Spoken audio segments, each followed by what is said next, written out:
Yes, indeed, ladies and gentlemen, welcome to the First Class Second Place podcast. I'm your host, Jason Enrique, and we got some heavyweights, some real heavyweights in the building today. But first and foremost, I want to remind everybody that we are shooting right now in lovely Garfield, New Jersey at Bravery Studio. Shout out to Marv and shout out to Steve, behind the engineer, the glass. And like I said, we have some heavyweights all the way from Corona, Queens. We got none other than Erupt and DelaMusic, a.k.a. the Hip Hop Advocates. We're missing one. Shout out to John Figs.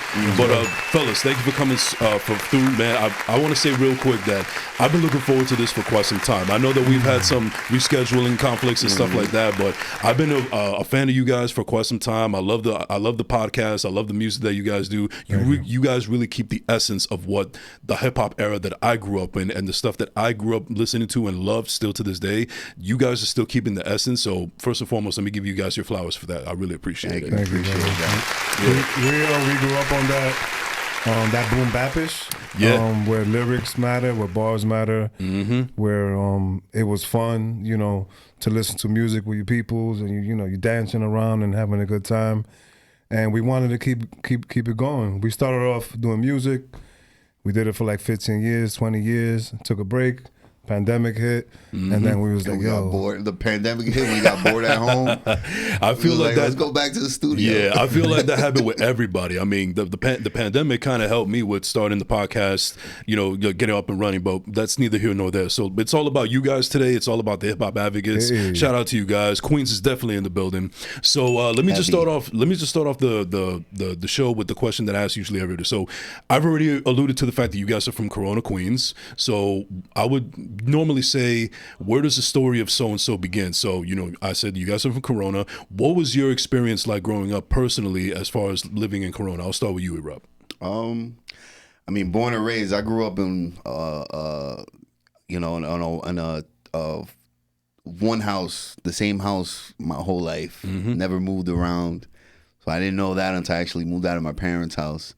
But, it was just the normal, everyday lifestyle stuff, man. School, hang out, work, enjoying life, especially in the young days. Yeah. In Corona was wild. I mean, Corona now is crazy. It's crazier than it was before, but it was a lot more accessible, you could say. A lot more. It was a little bit more tight-knit, It had some craziness, but at least it was a community. For everybody. I go back to my parents' house now, and I was like, I don't know nobody around here. I don't know nobody in this neighborhood. Like, I know the people that still live there from the time I grew up, but there's very few left. You're an outsider. Yeah, I feel like an outsider in my hometown. I still go there on the reg. Yeah, how about you, Dela? What about your experience growing up in Corona, Queens? So Corona, Queens to me was... It started off so ill because I was born in Washington Heights. So my parents worked in the Heights. My dad had a bodega, the typical Dominican shit. Right. He sold it. We went to Corona when I was like 4, and we had a big house, and I was running around. There was grass, like in the city. You don't see none of that. But no, it was fantastic. Just going meeting. I met Erupt when we was teenagers. We was like 14 years old. In high school. We lived around the block from each other all our lives. Oh, wow. And we didn't meet till we went to high school. We went to the same high school together. So a lot of things in our lives, are very similar. So it just made sense to come together, create a group, and start doing our creative thing. And then his cousin, who lived 2 blocks away, which is John Figs, shout out to John Figs, we linked up with him too, and it's been up from there, man.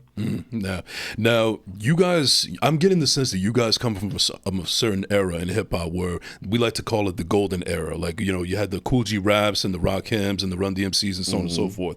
And being that you guys are from Queens, it must have been a kind of a little bit of a double-edged sword when you had KRS-One diss your entire borough because, there was the shit with him and MC Shan or Marley Marl, I forget who it was, excuse me, but it was crazy because even though he was dissing y'all borough, you couldn't really hate because that song was just so dope. I mean, I can't think of any any aspect of that happening now, even from my era, where it was the DMX era, like if you're talking shit, you're gonna have to talk shit back. But that was the sense that I got from that golden era, where like, yeah, he's dissing all the queens, but it's kind of hard to hate on the song because it's still so fucking dope. So fire, Well, you know, we got our get back Yeah, that's true. with Ether. That is true. That is And true. even though me and him, I was always a Jay-Z guy. He was always a Nas guy. Yeah.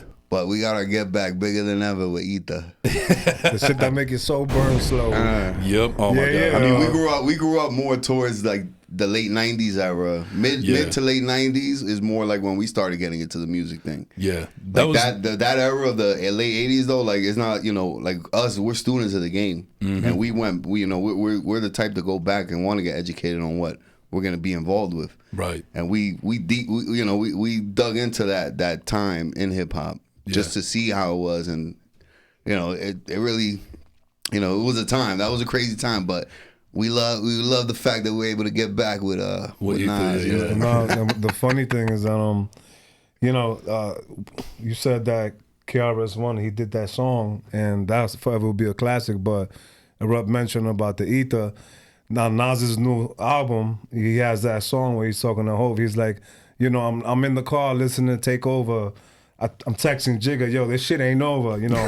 Yeah. The reason why I mention that is because that energy still lingers amongst a lot of hip hop fans. It's like, yo, are you Jay-Z or you Nas? Like, who are you? You know? Yeah. And it's fucking great. That's just gonna be legendary, bro. Oh my Fucking god. Nas. It's probably the greatest rap beef of all time. Definitely. Bar none. Undoubtedly. Yeah, undoubtedly. Because I don't know, and like, it wasn't just Ether, but you know, you got to give Takeover a little bit of its props, because the reason why Ether, I personally feel like the reason why Ether was so hard is because Nas had to come hard, because Takeover was pretty hard as well, you know. But he had the advantage. He got Jay-Z dropped first, so Ether came out second, so he had time to. You know, don't start. Oh my! Nas. Let me get him. No, we're gonna start a little hip hop debate here. No, shout out to Demi D, my boy, man. But we've been having this debate for 20 years, and it's never gonna go. I still think Takeover is the better beat. Yeah. So anyway, but you just alluded to something that I want to touch on. I want to piggyback a little bit. So you guys, you said you're students of the game. It's important that, you know, even though you guys grew up in like the mid to late 90s era, it was important for you to know the history of hip hop, you know, back in the golden era, the 80s, which a lot of old school heads will say that was like the golden age of it. But what do you think, like, don't you guys feel like, especially with this new age of era of rappers that are coming out right now, that it's kind of ignorant and arrogant of them to not understand the history? Because I remember not long ago, you had somebody like Lil Yachty on a podcast. I forget which one he was talking about, but he was talking about how Biggie was corny. Like, all right, if you want to have that opinion, that's fine, but you're also coming across as somebody that doesn't care about the history, or doesn't care about what came before you. I mean, I love that line. I think that Papa Wu said on the Only Built for Cuban Links album, if you don't know where you're from, you never know where you're going. So with these young artists, I feel like they're looking more towards, like, even a little bit later after my time. I mean, I see when they reach out when they get their top fives, they're saying like Future, they're saying Cole, they're saying like all these other new artists that, you know, nothing wrong with them. I mean, they're their own person and their own craft, but I feel like they really don't make an effort to understand where the history comes from. And I think that it's kind of getting lost in the point where, like, I'll give you an example. Like, so Bruce Springsteen, one of the most legendary music icons of all time. He's Jersey native, right? Exactly, yeah. He's in his mid-70s. He just finished performing at MetLife Stadium, and I don't know if it was sold out or not, but he's still performing, and he still has a bunch of fans to this day.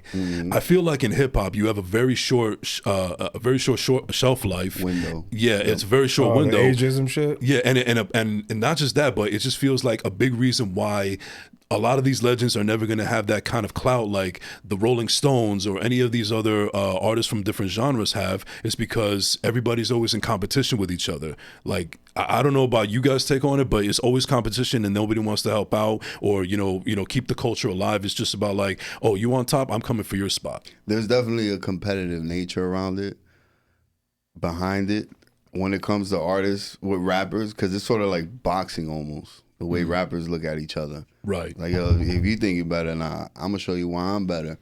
But then at the same time, people don't use it in the right nature. Like, it shouldn't be about trying to kill or outdo the next man.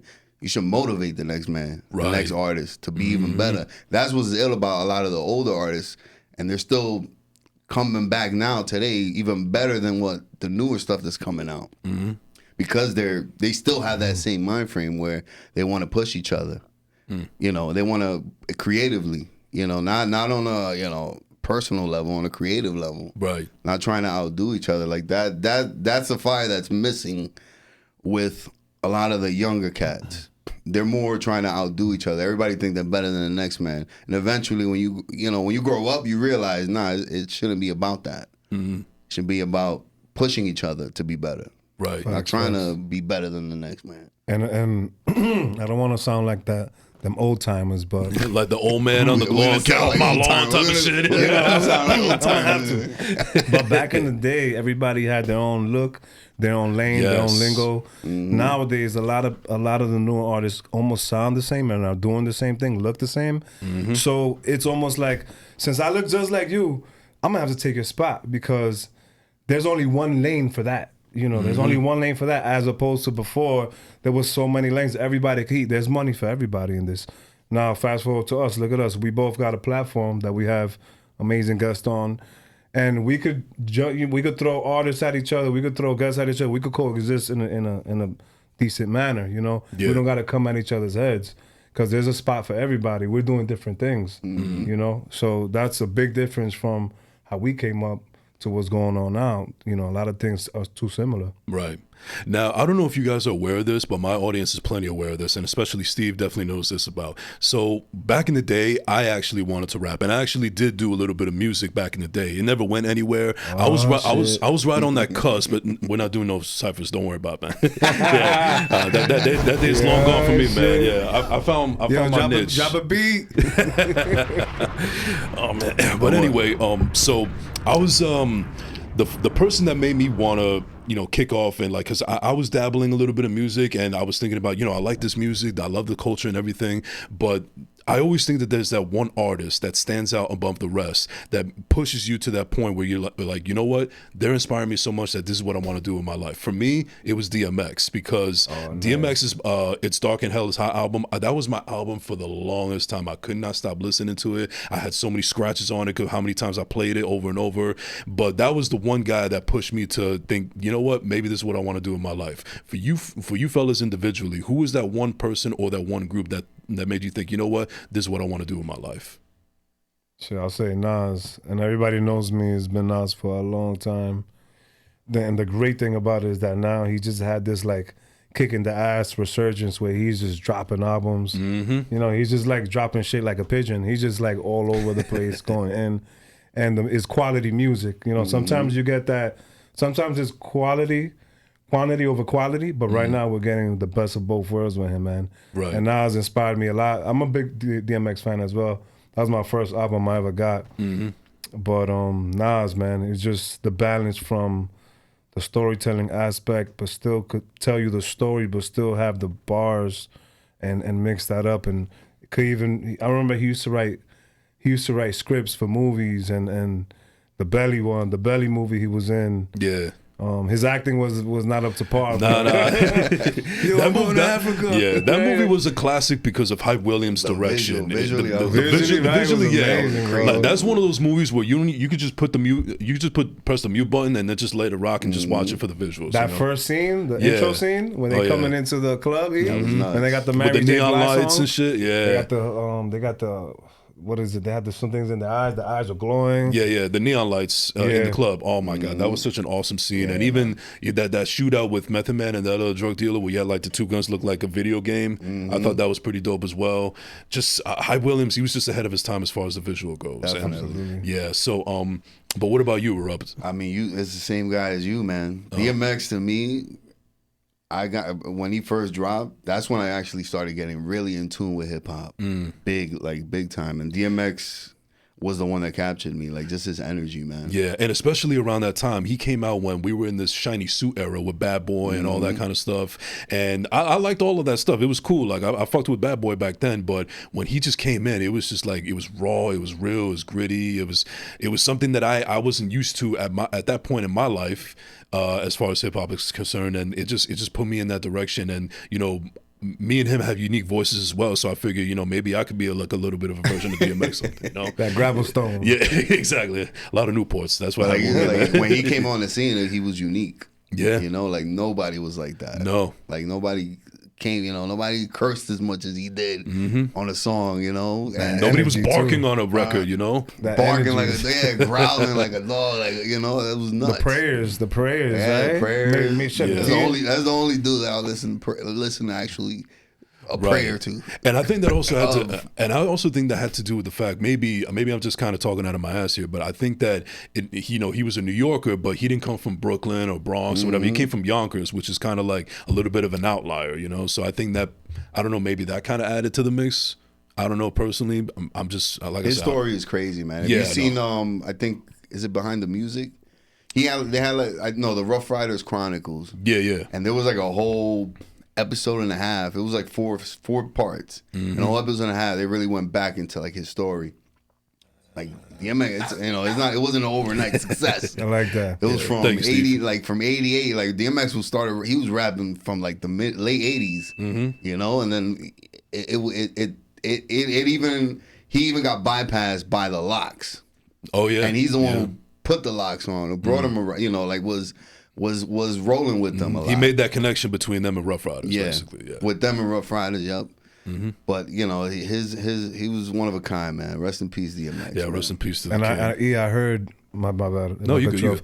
I heard Jay-Z tell a story about him recently, saying that DMX was opening up, or DMX went before him on a set. Yeah. And he was like, "Yo, he was the opener. He was like, "Yo, how DMX gonna be in front of me?" And he has the dudes hyped up, going crazy. Then he takes off his shirt. Now he has the ladies going crazy. And then he says his prayer at the end. And now he got everybody crying. He's like, how am I supposed to go after that? And I'm like thinking to myself, like as a performer myself, I'm like, word, it's gonna be tough, man. Yeah, people still like, man. With the tears in their eyes, man, crazy. That's the one dude that I probably would have fanboyed like crazy if I ever met him in person. Yeah. I ain't gonna have that chance anymore. Yeah, I never got a chance either. I didn't even got a chance to see him perform. I never got to see that. I always wanted to go see him perform live, man. Yeah. That would have been amazing. Yeah, I mean, it's sad to say that the only summer jam that I've ever been to, it was when Lil Jon was heading it. Nothing against Lil Jon. I love the Chrome music from back in the day, but that was like 06, right? That'd be like 05. That was actually, you know what summer jam that was? That was the one where, the whole Game and G-Unit thing was going like sideways, and then he just threw his chain in the crowd and everything and started the whole G-Unit campaign. Yeah. That was the summer jam that I went to. That was, damn, that was like 18 years ago. Jesus Christ. And I'm sure that was a crazy one too. Oh my God. And at the time I didn't smoke, but I definitely got a contact high that day. Yeah. So for me, going back to what I was talking about as far as like wanting to do music and everything. So to kind of give you a little bit of context of where I want to go with this conversation next is one of the things that was really troubling for me is that when I started to try to do it professionally, I was right on that cusp.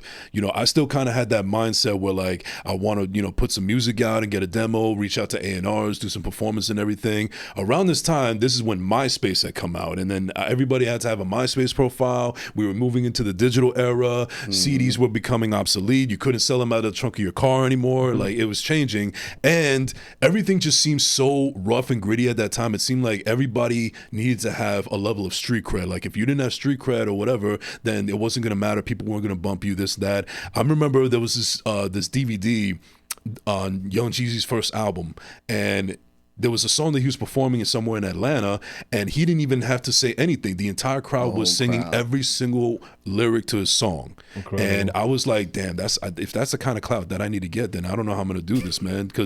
And then also this is where the politics really come into play, where it can fuck up a little bit and also kind of discourage you. So I mentioned I was right on that cusp of like, the old way of thinking of, going to A&Rs and creating demos and stuff to now into the digital era with like MySpace and SoundCloud and all that kind of stuff. I wasn't privy to it. I was never technologically advanced at that point, so it was kind of tough for me. And then I got mixed in with my boy, who's still my boy to this day, but we don't do music anymore because we just figured that's just a part of our past. And my cousin at the time, shout out to DJ Frank Lamboy, he was our producer. But this was also the time of the eruption of reggaeton, and since we're Hispanics, they wanted to see if they can capitalize on like this hip hop reggaeton kind of mixture and everything. And my Spanish is not all that great, so I was gonna be shit out of luck. I grew up in that era where like when I wanted to start performing and started doing music, I came from you guys. Like I wanted to do the boom bap stuff. Like I grew up listening to DJ Premier and Pete Rock and Ninth Wonder, and those were the kind of beats that I was looking forward to. But that was the kind of because these people already in the industry, they felt like they knew better than us, and so they tried to mold us into something that we didn't feel comfortable with, but we just rolled with it because we had no clout. We have no. But you know skin in the that's game. how the whole game works. The whole everything that's put in front of us. Yeah. Like the people that are supposed to be the big artists that's got the spins on the radio. They're all molded to project. What they think. What the masses want to see. Artists. There's no artist development anymore. Right. With music, but the ones that are putting money behind it, like the labels, if there are even fucking labels anymore, but those are they're selective on who the individual they want to pick. They don't even give a damn about the music, what they're making. They look more at the image and like, what can I mold out of this person? Right. What potential? I mean, of course, they'll listen to the voice to see what potential they can reach, whether it's rap, singing. All this shit, all these big artists, every genre, majority are. It's very, very, very, very hard for one to just come out of the blue naturally without a machine behind them. Right. That's very hard to find. Like it's all fucking laid out and set out for however they want it to look. Right. So with that being said, when you guys had alluded to earlier that you guys had taken a break and then afterwards you finally came around back to the pandemic and started doing it again, what were the trials and tribulations that you guys faced personally? Because I told you what I had to deal with. What did you guys have to deal with personally while coming up in the game? Shit. Coming up, the first block that we came up to was beats, having original beats. So we were doing shit over, Jay-Z and Nas beats, and then after that was cool, like to hear yourself rhyme. That was in the very beginning. Yeah, and it sounded cool, but after a while, like when you present that to somebody who's anybody, they're just listening, they're just hearing the original song. So we had to get our own beats, so I started making beats. And then a lot of times we were making beats, a rubber pass by, he'll hear me making the beat, he'd be like, yo, why don't you add this or that? And so we finally got our beats together. We needed a recording studio, and we learned that not everybody can mix, not everybody's an engineer, even though they say they are. Some people are there and they're just button pressers. Record. Yeah. Play. Like you need a producer that's actually going to give you ideas Input. and work with you. That's going to give you you input. Yeah, in what you're creating. Yeah, to me, that's a producer. An engineer is just putting, just pressing buttons. No offense to you, Steve. You're good at what you do, bro. You're good, Steve. Yeah. So those are the things that we You're on cue. We met somebody. I'm not gonna say his name. I still know it to this day because it was horrible. I know who it is because I did my research, but I'm not going to say it either. But okay, that's ill though. And then we went to somebody else. Shout out to DJ on Incredible, and we were doing our verses, doing the hooks, and he's like, "Yo, hold up, why do you say it like this?" And at first you're like, "Nah, nigga, this is my shit. This is how I want to say it." But then you got to be open minded, right? And you give it a shot, and then just things start getting better, and you start getting. He was older than us, a few years older than us.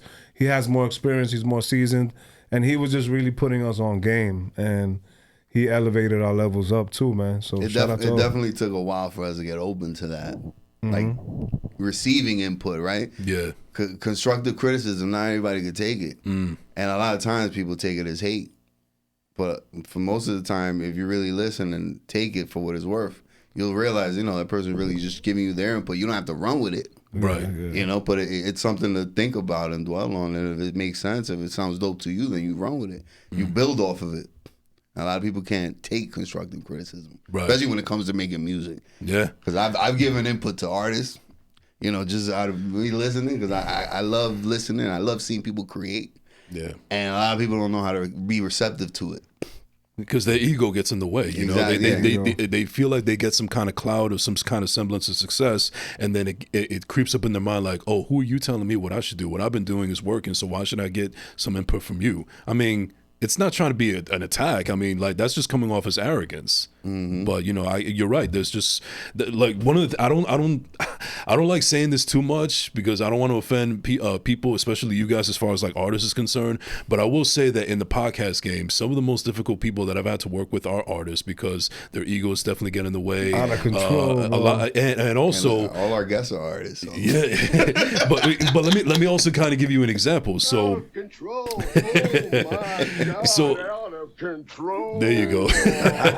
Like ramps. Yeah. So I mean, there was an incident where I talked about before on an earlier episode where I was getting pretty tight with this female rapper, and that she's up and coming, and we actually got pretty close, even more than just colleagues. And I actually started to really like who they were as a person. But they were so passionate about doing this thing, about doing music and everything, that I really appreciated it. But what I also noticed, and it was kind of a turnoff, is that they were falling too much into their alter ego. I think that one of the reasons that they distanced themselves from me was because I was actually seeing who they actually are, as opposed to, you know, feeding to their ego of you know, the artists that they're trying to be. And that's why we're not, you know, we're not in each other's circles anymore. But it gets to a lot of artists. Like they that's when I noticed that when a stage name is just supposed to be a stage name, but a lot of these artists turn it into an actual alter ego, and they feel like that's where they have to be at 24/7. They get in too deep. Yeah, they get in too deep. Right. Like, why are you in a room with no windows or anything, and you're wearing sunglasses, and it's not even that bright in here? So Nah, yeah, that's one thing too that is a turn off. Even making music, just bumping into different people, different egos, and it's so crazy. When we bumped into You Go Boy, we bumped into him the A1 video shoot, and it's different because maybe we share the same type of outlook, but we seen each other from across the establishment. Yeah, it was nothing but love. They were like, "Well, yo, I heard your music from over there. Yo, those are bars. That's dope." Said what up, you know, exchange information. But normally it doesn't go that way. Normally everybody clicks up and they stay in their spot because you think you're the illest one there. Well, that was everybody else that was there. Yeah, right. Because there was at least like 4 or 5 different people shooting videos that day. Yeah, different groups. Everybody had their own entourage that they were with. But everybody was to themselves, and meanwhile, us, we're fucking happy-go-lucky. We'll talk to anybody, like, you know, we fuck with anybody, right? And we you know, we started politicking with You Go Boy quick, and we just built it from there. Like, it was nothing. It was like we knew each other already. Yeah, you know, I don't know why, but that kind of reminds me of like in one of Big Pun's albums, there was it was sometime I think it was called The Endangered Species, where they had a bunch of skits from other artists that Pun worked with, like showing like Fat Joe and Nori and stuff like that. And there was one skit where Nori was like, you know, I used to, that was something like my little brother, like we, you know, he would call me up and be like, yo, this person want to collaborate, and they're like, are you feeling them? I'm like, hell no, I ain't feeling them, but fuck it, it's a check. We just get a check. We run with my niggas, you run with your dudes. We smoke weed and everything. So some of the you know, some of y'all people we didn't even like y'all. Yeah. So some of the people that we made music up, man, we ain't even like y'all. So have you guys personally experienced that kind of attitude? We're usually the ones that take over shit.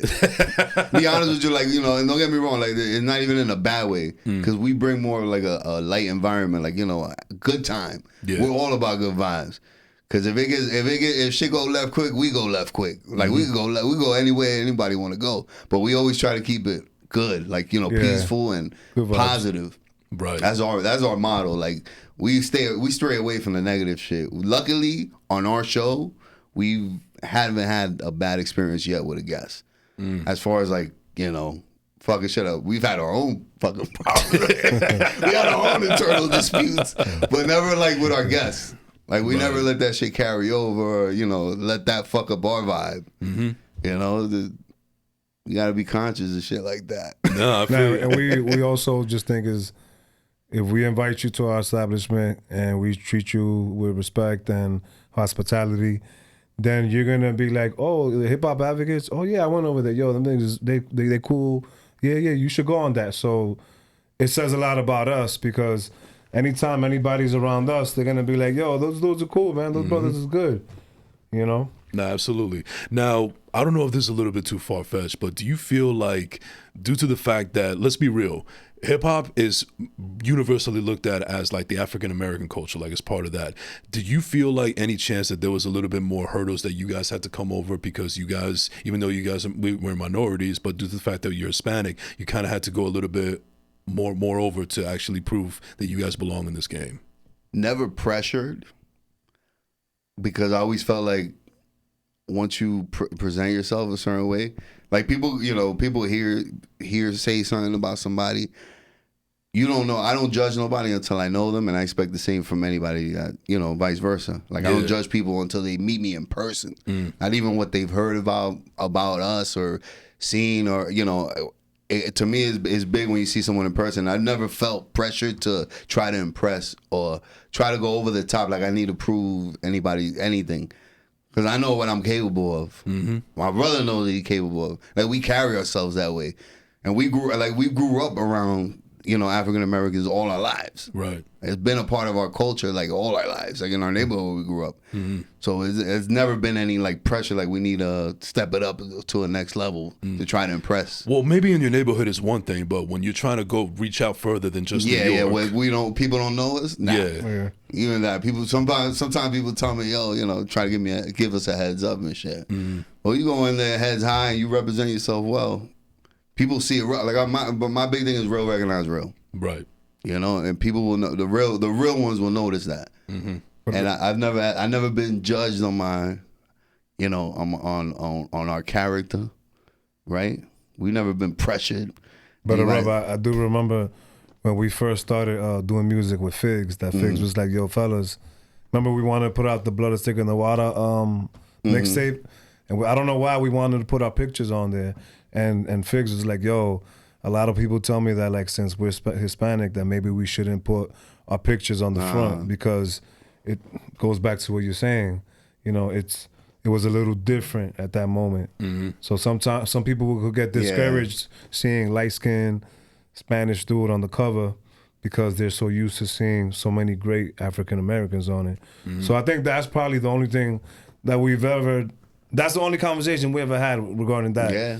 And that was when we first started. But other than that, shit, like he said, real recognize real. Right. And it was just something that came off the cross my head because like I listen to a lot of music, and I've really noticed for some reason that there's actually a lot of dope female rappers out there. And I noticed that a lot of them are really good MCs, like they know how to spit bars. But I also feel like they have to do that in order to be taken seriously in the game, especially since it's a male-dominated industry. So I feel like maybe that was also another hurdle that you guys had to go through, being Hispanic, that you had to really show that, we got bars and it's time to take us serious. No, I mean, if somebody would have told me I was whack when I was 19 years old, I would have been stopped. We never probably would even made it this far. Right. But I never got that. I'm sorry, I never got that. Yeah. One thing that didn't do was too good was the whole reggaeton thing also, because if you were Spanish and somebody knew you were in music, they automatically assumed you was in reggaeton. Well, Figs, one funny thing about that, Figs at one point back in the day, like when we first started taking things serious, like in mid 2005, 4 around there, like Figs always done his own thing, and he was pushed, there was a label that was trying to push him towards that lane, and he was like, that's not me. Like, I was rapping Spanish, but I'm not gonna do reggaeton, because he told us, he always tells us a story. He's like, yo, they gave him, a paper like with music in Spanish. He's like, I want to fucking say this shit. Like, I don't even know what the fuck this means. So it's like, it goes back to that, like, trying to mold people into something that they're not. Right. And that's one thing we definitely don't try to be nothing that we're not. Nah, I feel you, man. All right, so from the transition to, well, actually, before we get to that, I want to ask. So you had mentioned that you guys were in the game for a minute, and then afterwards, you guys got into, had a break, and then you guys got back to, you know, doing the music thing and everything during the pandemic. What led to that break, if you guys don't mind me asking? Like, what was it that you guys said that, you know, let's just like, well, maybe it wasn't even talked about. Maybe it was just something that just happened organically. But what was that break like? Like, what started it, and how long did that break last? Yeah, no, little by little. I mean, right? It was more like kids. We had kids. We started having kids. We started getting, you know, we started getting in relationships. You know, we thought like, yeah, all right, we're reaching a peak. And then, you know, like he would still go to the studio once in a while and do work. Figs was always doing things. Yeah, Figs never Me, stopped. I completely fell back. Yeah, I'm having trouble catching up on all of Figs' catalog, because that dude just puts out project after project. Figs got a crazy catalog of music. I know. But then, you know, I mean, eventually it was just like that. It was just life. Like life taking different turns on us. You know, different things coming up where we didn't even, you know, we strayed away from going to the studio. Because back in the day, we were committed like every week. Every Tuesday was our day, right? Every Tuesday. Like every Tuesday was our day at the studio. And we were there religiously every week. Yeah, it was like your poker night. Yeah. Exactly. And after a while, we bought the studio. They were selling the studio, and we bought the studio, the same studio we always used to go to. So then we were paying rent for our own studio. So that was the home. We got keys for it. You know, we used to have, you know, we used to record crazy. Like right there. It was nuts. It was great, man. Yeah. Well, let me just say this right now. I'm actually glad that you guys got back into it, because I want to give a little shout out to you, the Hip Hop Advocates EP that's on streaming all platforms and everything right now. But I got to be honest with you guys. I got to be honest with you. That Rebuilding the Game, that's my shit right there. I love the album, the Rebuilding. Yeah, like you know what, you want to know something crazy about Rebuilding the Game? That's all music from, we dropped it 2020, I think, or 2021. Yeah, it was 2020, yep. That's when we uploaded. But all that music was from like 08 to like 2010 that we recorded all that. We just never dropped it. We never put it out, right? That. Yeah. Those are the gems that you gotta, you know. But you know what? That to me, when I started listening to it, it was a breath of fresh air. Like as soon as I heard the beat for Smoke Melody, woo, that took me back, bro. That was I gotta say, like I really enjoyed. Your beat, right? I think so. So man. you know what? Let me give you flowers, because that was a fire beat. I love the beat to Smoke Melody. That's the kind of hip hop that I grew up on, and I wish that it was still around today. I mean, it still kind of is. You just got to really look for it, you know. But yeah, I appreciate that, man. So I really fuck with Rebuilding the Game. So definitely, guys, check that out on all streaming platforms. So transitioning from music to podcasting. So we live now in a time now, and present company included, where it seems like everybody and their mother has a podcast. Everybody is doing it for their own reasons and so on and so forth. I can only tell you guys that the reason I've decided to do a podcast is because I wanted to get into the radio business back in 2005. Long story short, the radio business is a dying industry. Podcasting has become the new wave, and I love this medium because it's your own creative freedom. You get to do whatever you want. You don't have to worry about you got ratings. a great voice for it too, Thank bro. you. Oh, yeah, you got a radio voice. Thank you. Kiss you. FM. I was gonna say something, but I don't want to get flagged about YouTube. So, but exactly. But so that's my reason of getting into podcasting in the first place, and I feel like I've always had a knack for it before podcasting actually became a thing. What about for you guys? What was your reason behind getting into the podcast game first and foremost? So going back to Figs, he had a podcast. He had an audio podcast, like right before the pandemic even hit. Like, so before everybody jumped on that wave, he was doing something similar. He had me on as a guest. He has Erupt as a guest, and we still weren't making music yet. Again, like we didn't form again like Voltron yet. So I would heard his episode, he heard mine episode, and Fix was having different people on, and then the people he was doing that with, something happened. They split. He stopped doing it. So then one day we were all hanging out together in the Bronx, and he's like, "Yo, fellas."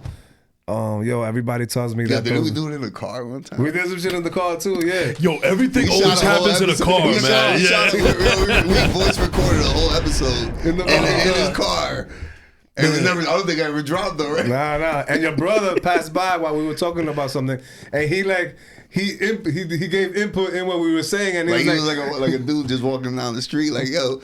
Pull him up. Ask a question. Let me ask you a question. Yeah, for real. So, but that was just creating, like being creative, just trying to create it. But we weren't even thinking about the hip hop advocates at that point, right? Yeah. At this point, you was just being yourself. Yeah, We were just chilling. We were guests on Figs' Manufactured Insanity, right? We That were, was it. and then I guess from that, when it ended, he was just like, yo, one day we should do something, because a lot of people had a great, they liked the experience when they heard you guys on my show. So we spoke about it, 2 years past, pandemic hit. Then one day we went to Erupt's crib. You're not supposed, remember we couldn't link up? We were cooped up in the crib and be like, yo, you know what? We're outside. We're going to Erupt's crib. Go to his crib. We started talking about the music, pulling up old joints, started rhyming. And you're like, yo, you know what? We going back to the studio to rhyme, and yo, let's try the podcast. And No, we started doing music, and then from going to the studio is when the conversation it kept going. It kept started going. coming up. After every session, we'll just be sitting down, bullshitting, and then it will come up. And then Reels, our boy Reels, that runs Heart of Queens, he was always giving us input and ideas. He was gonna do one with his boys. He was trying to do one. And we were like, yo, fuck it, let's run with it. Let's do it. Let's give it a shot. So we shot a little pilot episode on my phone. Like, I still got it on my old phone. 30-minute episode, like a pilot.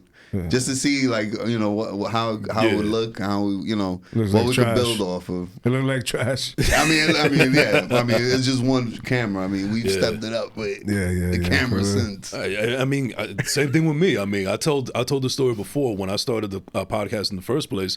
I recorded it audio only in my apartment closet because it was soundproof. And it was only 5 minutes, and then afterwards, fast forward to now, I've been able to be fortunate to record here in Garfield, New Jersey at Bravery Studios. Steve, you already know what to do. Exactly. Shout out to Marv. Yeah. So let me ask you. So now that you guys have dipped your toe into the rap game and in the podcast game, what are some of the similarities and differences that you notice in both? Because I feel like in some way, shape, or form, they still kind of cross each other's spectrums. Somewhat. A lot of fugazi things going on. It's a lot of things that go on just for entertainment purposes. A lot of smoke and mirrors. A lot of clickbait. Yeah. A lot of clickbait. Yeah. A lot of times people title stuff just to get that attention, but then when you go on it, it's not even what it is, what you're expecting. I mean, in that way, it's similar. There's a lot of smoke and mirrors. And the egos are still there. We got people who came in with 2 photographers, 2 managers. They're, somebody rolling their blunts, and we're just like, yo, what the hell? We don't got any more space. Other people and then we got bigger artists who, shout out to them. They wanted to pre-screen the episodes before I put them out. So I understand, because those are bigger names, like Cassidy, JR Ryder, yeah. Those people hit me up like, yo, don't put it out until I see it yet.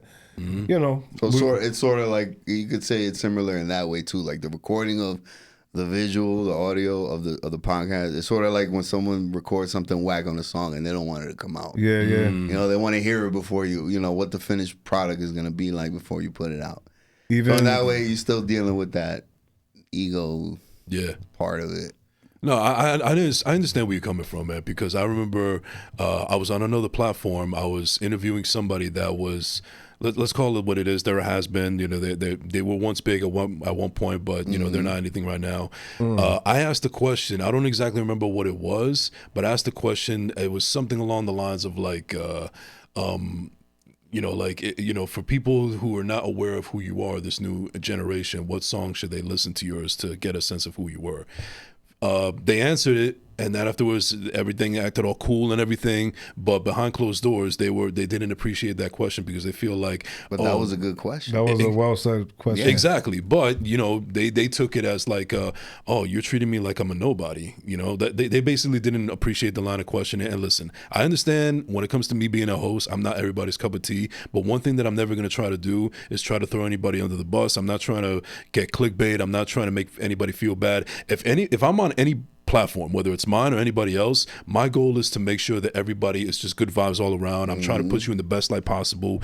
And I've said this a million times, Steve already knows this, that the name of this show is First Class Second Place. So we take pride in bringing first class tier people here. So if we brought you on the show, that says a lot about why we want you on the show, because you guys are doing your damn thing. And I love everything you do. And honestly, I feel like we were eventually going to cross paths anyway, because some of the people that you've worked with, I'm in the process of working with as well. Like I've already wrote worked with Retro La Loca. Yeah. I've worked with Miko Gatsu, Demi D.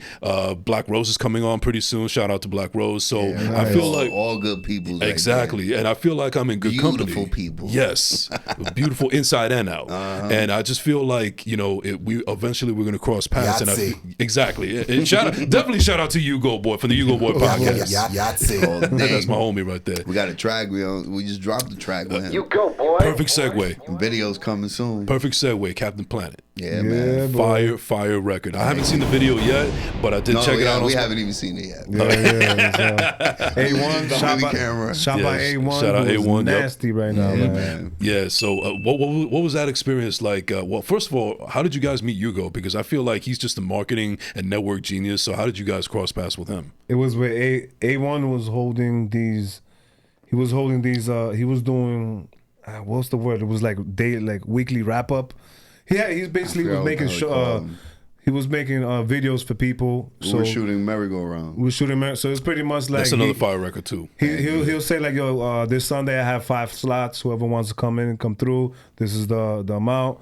And when we went, there was a bunch of people, little rap clicks, and Hugo Boy was there. He had I'm Snap, I think his name is. I might snap. Mm-hmm. And maybe like one other 2 people there, and that's how we met him. He was doing his song. I forgot the name of that song, and we were doing merry-go-round. And then from there we kept in communication. We had him on our show. Bruce Wayne money or Bruce something. Wayne, yeah, it was Bruce Wayne. Bruce Wayne money, yeah. That's a fire record too, man. Yeah, that was a dope track. And he had us on. We had him on our show. He had us on his show. We did a track together. He came back to our studios, and that's it. We've already linked up a few times. I mean, I came out here with that event. That's when we met in person. Yeah, that's when we met in person. That was a dope event. Yeah, I already told Marv, man, when he ready, let us know. Yo, but that Captain Planet joint, that shit is gonna be so fire. Oh man, Captain Planet now available on all streaming platforms, Apple, Spotify, all of it. Go check it out right now. Yeah, so featuring the hip hop advocates. So you guys been into the rap game now. You're in the podcast game now. Now, as far as artists, we don't like to hinder ourselves and keep ourselves in a box. What other things would you guys like to try out as far as the arts go? It could be directing, it could be writing, it could be editing, whatever the case may be. What other talents do you guys would like to tap into as far as, anything goes as far as arts? Yeah, as far as art, it's definitely in the music. Like in a music, some aspect of creating music behind the scenes. Okay. Maybe as like as we say, like an engineer. But someone that brings the music all together. Okay. That puts together the producer, puts together the art. That puts everything together to make a project. That's like executive producer. Executive producer, like that, because I've always been fond of that, putting together a nice collective of one sound. So it's definitely like in that aspect. And he was trying to do the DJ thing, and DJ. I mean, shit. Now I just start going. Come on, boy. DJing. Come on, bro. Comedian. I don't know. I used to joke around a lot. I don't joke as much as I used to. Yeah, well, the only reason I asked that, and then I'll let you answer in a little bit, because I mentioned before on the show that I've wanted to be a director, and back when I was like 9 years old, and then fast forward to now at age 37, I was able to direct my first TV show episode about a couple months ago. So everybody check that out on Halloween 2023, Nights with a K, season 3. But the point that I'm getting at is that I didn't let. I found I couldn't make it in the rap game. I couldn't make it in music. I couldn't make it in other aspects. I feel like I'm doing pretty good in podcasting, and it led me to believe that anything else is possible. Don't just keep myself in a box. Don't just be relegated to podcasting. Dip into other avenues, and directing might be the next thing that I'm getting into. So I guess that's kind of the reason why I'm asking that question. Well, what about you, Dela? So I've done production. We used to MC, but I also used to do production for many years. After that, I kind of stopped now because I'm doing a lot of editing now for the show. Okay. Also with the show, a lot of production.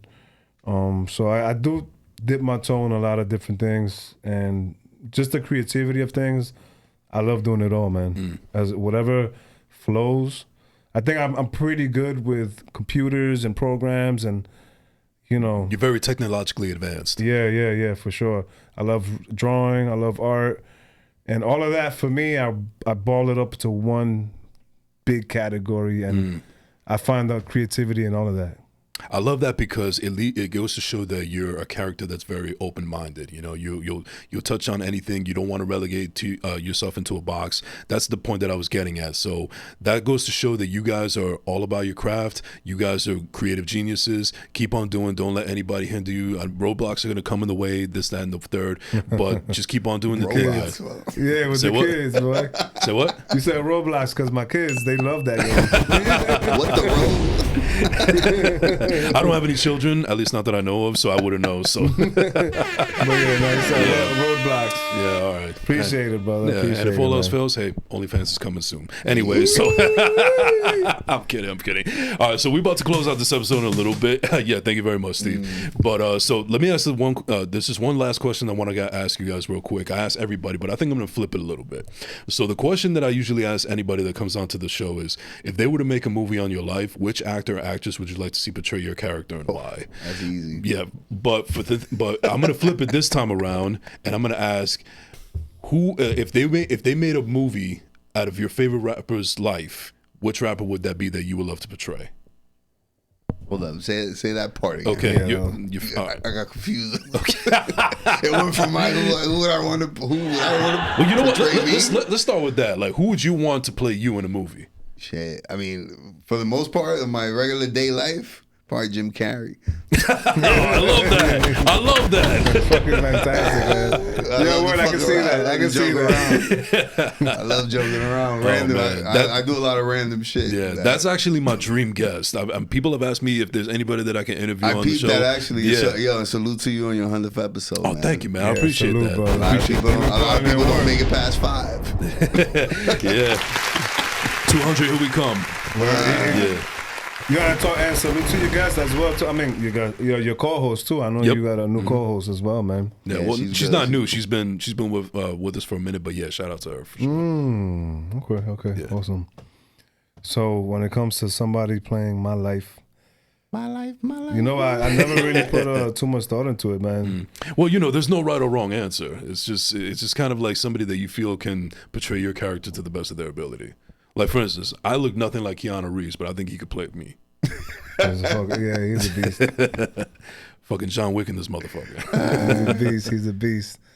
Damn, boy. And you saw the new Bill and Ted? The most recent one? Oh, Yeah, man. I did. It was terrible. Yeah, it was bad. I'm so glad I didn't pay for that one. I waited till it came out on cable. Yeah. Anybody have cable anymore? Man, I still do. I might have to about to shut that shit piggyback up for you, bro. I did Keanu Reeves. Okay. I'm a big Matrix fan. All right. All of them. Maybe not the last one. You know. No, the last one was trash. Let's be real. It was You trash. think so? I didn't fuck with it. Maybe I gotta watch it again, but I didn't. It definitely, the storyline definitely got me. I had to watch it twice to know what the hell was going That's on. the thing. Maybe I gotta Yeah. go back. But the second time I watched it, I understood more what the hell was happening. But it definitely wasn't like the first 3. That's for sure. I saw it and I was like, I'm good. I got But I'll piggyback off of you, Keanu Reeves. He's a Keanu fucking Reeves. All man. right. But going back to the question that I was trying to ask of like which your favorite rapper that you would love to portray in a movie. I mean, you said that you were a Jay fan, you're a Nas fan, so I guess pretty much regulated to that. Then we'll redo the battle in the movie. Oh, there you go. Word. Yeah, like they did in Backstage. Damn, what was that document? Was it Backstage? That documentary? That Oh, they you're talking about did? the DMX and Jay. DMX Yeah, and Jay, yeah. that's epic right there. Oh, man, DMX ate him up, yo. Backstage. Nah, Yeah. DMX's energy was one of a kind, man. Yeah, for sure, man. Rest in peace to the GOAT, for real. All right, well, ladies and gentlemen, that's going to do it for this episode of First Class, Second Place. Thank you so much to the hip hop advocates for coming through. Anybody want to give a shout out to before we close out? Shout out to Brother John Figs, Figs man. and the motherfucker. Brother Figs, you know. He had some labor to do today.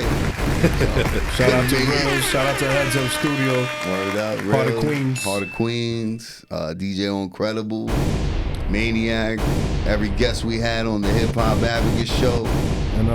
Shit. And a big shout out to you, my brother, because you definitely been doing your thing as well. Thank you, man. You know, Appreciate we've that. caught a few of your episodes, and I see you grinding as well, man. I appreciate it it, man. together. Yeah, real recognize real. That's all I'll say, man. Yeah, heard. All right, and where can they find you guys on social media? Hip hop advocates everywhere. Yeah, the hip hop advocates. The hip hop advocates. The hip hop advocates everywhere. YouTube, Spotify, Instagram, TikTok, Twitter. What's the new shit? Threads. Is anybody even on that shit? Yeah, word. That's actually Anybody wrong. using it? I think I posted twice on there. And I'm like, all right, let's see where it goes. It's everywhere. Don't forget the duh. I do love. I gotta say it for the viewers to see. Yo, they got a wrapper box right under the display. So if you think you're gonna come on here and talk for hours, nah, it's gonna light up, and you gotta go home, baby. I mean, everybody, everything has a price. That's all I'll say. Everything has a price. All right, well, ladies and gentlemen, thank you so much for tuning on in this episode. You can find me at JasonEnrique _ on Instagram, TikTok, Twitter, all of that stuff. Just all social media platforms, JasonEnrique _ Thank you so much. Shout out to Ashley Zoo. This is the first class second place podcast. We out. Beautiful. I'm so glad that you explained the name